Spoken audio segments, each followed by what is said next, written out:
Emperor Napoleon. Alas, amidst the turbulent waves of Europe, a man stepped forth from a small island, seeking to measure the very destiny of the entire continent with his own hands. That man was Napoleon. Born on the distant island of Corsica, far removed from the mainland, his ambition refused to be confined by the sea breezes of his homeland. Entering military academy in his youth, he swiftly forged his solitude into a hidden blade sheathed deep within his soul. The common man, when met with coldness, merely recoils.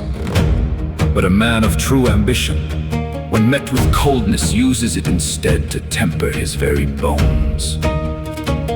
Napoleon belonged to the latter breed. The French Revolution erupted like thunder, rending the old heavens, shattering thrones, sweeping away ancient rituals, and leaving the nations of Europe utterly bewildered before the inexorable wheel of the new age. Amidst that upheaval, countless souls were swallowed up, vanishing like blades of grass swept away by a flood. He alone, however, rode the very crest of that wave to ascendancy.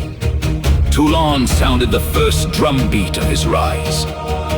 With a single, perfectly executed artillery placement, the world recognized that among the ranks of young generals, there was one whose gaze upon the battlefield differed profoundly from that of ordinary men. From that moment on, the instruments of war seemed to find their true master.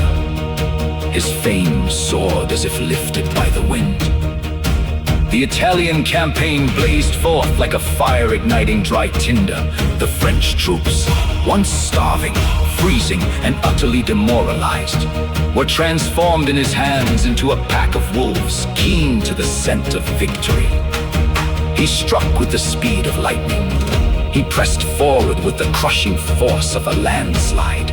Every maneuver, whether dividing his forces or reuniting them, flowed like water through a deep ravine, appearing effortless and natural to the eye, yet in reality calculated with breathtaking precision, down to the very last breath. It was then that the old monarchies of Europe began to fear that name, a name bearing the accent of Corsica, yet whose authority now cast its shadow all the way to the peaks of the Alps. Yet a man like Napoleon could not be confined by mere borders. His gaze turned toward Egypt. His heart already dreamed of a path that would reach out toward the mystical lands of the East. That expedition was a journey of both radiant glory and swirling dust. He triumphed at the pyramids, yet suffered defeat beneath the waves of Abukia. From that moment on, the world knew him not merely as a general who knew how to win.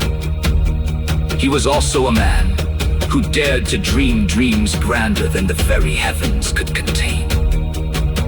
Then came the day of the coup d'etat. The weary republic opened its doors, allowing a firm hand to step into the very seat of power. From first consul to emperor, that path, though short, was paved with the footprints of intellect, ambition, and the conviction that a single man could shoulder the entire chaos of an era. The coronation ceremony that year blazed with the brilliance of a stage set for destiny itself. He placed the crown upon his own head with his own hands, as if to declare to all of heaven and earth that this power was not bestowed by any other, but seized by his own hand alone. Alas, that gesture was at once dazzling and cold. It marked the pinnacle of individual will, yet it also signaled the beginning of a shadow that would grow ever longer over the back of France. Austerlitz was the sun rising during the coldest hour of his life. It was a battle that forced two great empires to bow their heads, compelling the world to understand that beneath this man's command, the art of war was no longer a matter of dusty texts, but an art of bending destiny to one's will through speed and decisiveness. Jena, Friedland, Wagram, each place name served as a golden nail, fastening his name firmly onto the map of Europe. Kings and monarchs exchanged glances, knowing full well that the old order could no longer stand as steadfastly as it once had.